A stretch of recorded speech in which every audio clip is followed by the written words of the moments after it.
Saudara, pemerintah Kabupaten Blora, Jawa Tengah memberikan penghargaan kepada puluhan pejuang swasembada pangan.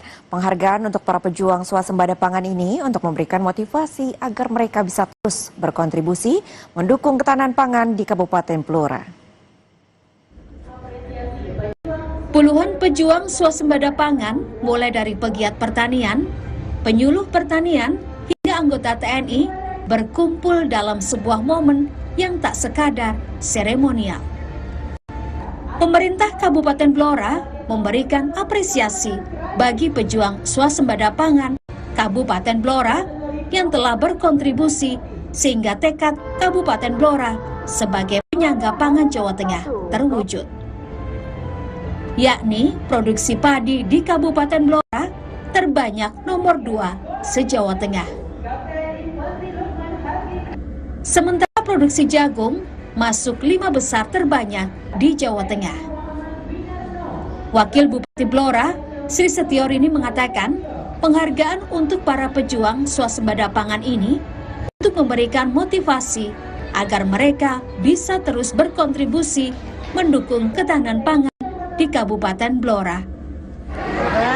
Memberikan apresiasi kepada berbagai elemen, ada TNI, ada dari DP4, beberapa unsur tadi ya, yang tujuannya adalah memberikan motivasi agar swasembada pangan di Kabupaten Blora ini tetap terjaga dan semakin tahun semakin meningkat. Untuk padi jelas nomor 2 di Jawa Tengah, untuk jagung tidak diragukan lagi, juga dapat 5 besar di Jawa.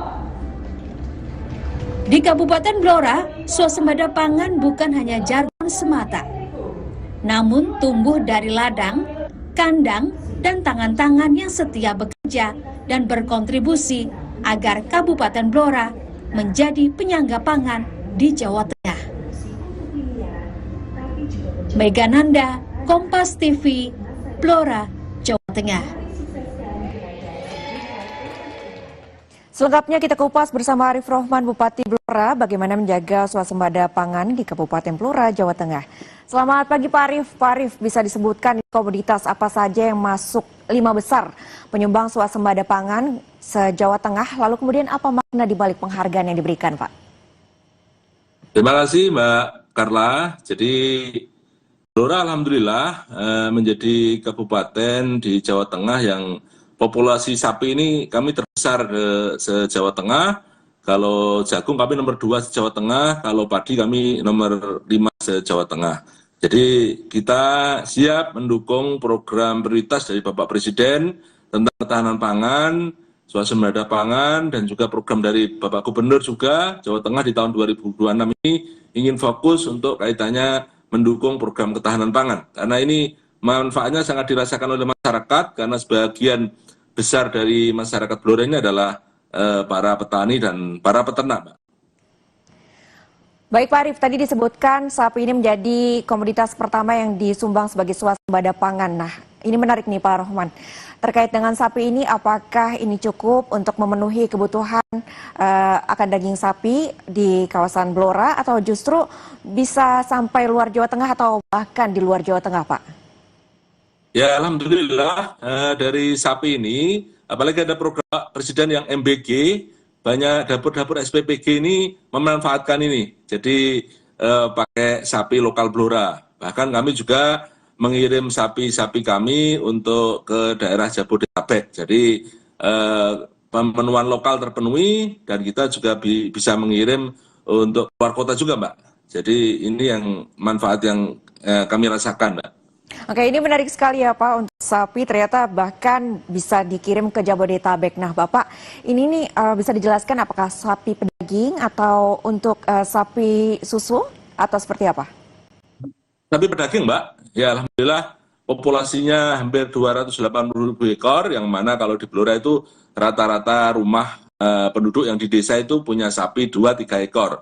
Sehingga kami juga melahirkan inovasi juga bagaimana kotoran hewan dari sapi ini diolah dan dimanfaatkan untuk program pertanian organik ya Mbak. Jadi ada pupuk organik yang dihasilkan dari sapi ini selain dagingnya yang dimanfaatkan.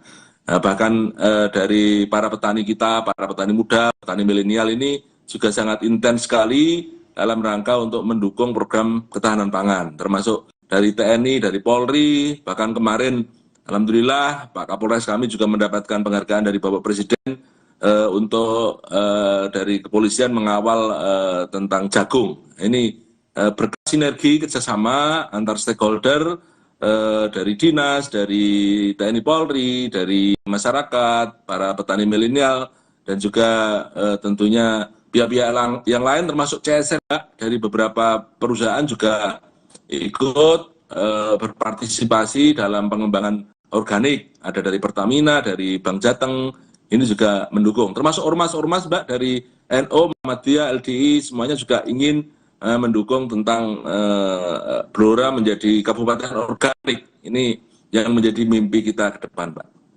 Baik, ini menarik sekali ya Bapak, untuk Blora ini bisa menyumbang 3 komoditas terbesar dari sapi, kemudian juga jagung, lalu kemudian padi. Lalu pertanyaannya nih Pak Arief, seberapa strategis sih Kabupaten Blora ini untuk kemudian dapat menyumbang komoditas-komoditas untuk meningkatkan ataupun membantu ketahanan pangan di Jawa Tengah atau bahkan nasional nih Pak? Ya, jadi dari potensi yang ada, alhamdulillah kita termasuk kabupaten yang berkontribusi untuk menyumbang terkait dengan program ketahanan pangan. Dan selain ketahanan pangan, kita juga ingin mendukung program ketahanan energi dari Bapak Presiden. Karena Blora ini selain daerah agraris, daerah pertanian, perikanan, dan juga kita ada potensi-potensi migas yang belum diolah, Mbak. Ini kita sedang mengusulkan kepada Pak Menteri SDM terkait dengan Permen 14, bagaimana pengelolaan sumur-sumur rakyat ini kita kelola lebih dari 2.000 sumur. Ini nanti dikelola oleh BUMD, oleh koperasi, oleh UMKM dalam rangka untuk mendukung capaian lifting minyak agar ketahanan energi ini kita bisa wujudkan bersama, Mbak. Baik, kemudian ini benar-benar menarik ya Pak, selain ketahanan pangan ada juga upaya-upaya untuk mencapai ketahanan energi di Kabupaten Blora. Sungguh kami mengapresiasi sekali. Lalu kemudian Bapak, apa yang menjadi langkah strategis ke depannya untuk mempertahankan khususnya di swasembada pangan, di mana Kabupaten Blora ini sudah menyumbang dari komoditas sapi, lalu kemudian padi dan juga jagung terbesar kelima se-Jawa Tengah, Pak? Ya, jadi upaya untuk mempertahankan ini akan terus kita teruskan. Bagaimana kita dengan dukungan stakeholder terkait mendampingi para petani kita, para PPL kita, petugas penyuluh lapangan kita. Ini juga memberikan pelatihan-pelatihan kepada para petani kita.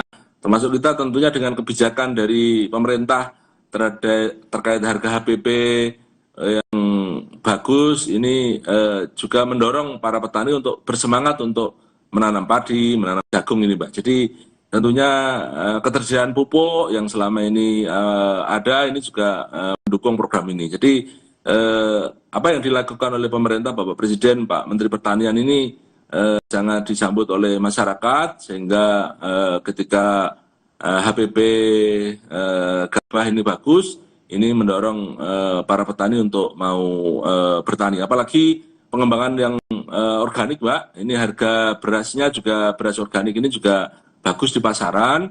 Ini tentunya memotivasi para petani untuk bisa terus memberikan sumbangsinya. Termasuk juga terkait dengan jagung. Kami juga berharap ke depan potensi jagung yang luar biasa ini semoga nanti ada investor yang ke Blora untuk bagaimana membuat pabrik pakan, karena kita kan tahu bahwa kebutuhan untuk MBG ini dari ayam, dari telur ini sangat banyak sekali, sehingga nanti kita siap untuk mensukseskan program prioritas dari Bapak Presiden terkait dengan MBG, termasuk Kopdes, Koperasi Desa Merah Putih ini nantinya masing-masing desa salah satu usahanya juga bagaimana program ketahanan pangan ini. Nah, ini akan terus kita lanjutkan. Jadi sinergi antara pusat, provinsi, dan kabupaten ini untuk mendukung program-program ini tentunya akan membawa kemanfaatan untuk masyarakat ke depannya, Pak. Baik Pak Rahman, terima kasih atas informasinya. Sejumlah upaya dilakukan untuk terus memantik semangat petani agar ke depannya Kabupaten Blora ini tetap bisa menjadi penyumbang terbesar se-Jawa Tengah atau bahkan nasional. Terima kasih Bapak atas waktunya. Selamat kembali bertugas Bapak. Terima kasih Mbak Carla. Saudara, kami akan kembali usai jeda dengan informasi lainnya.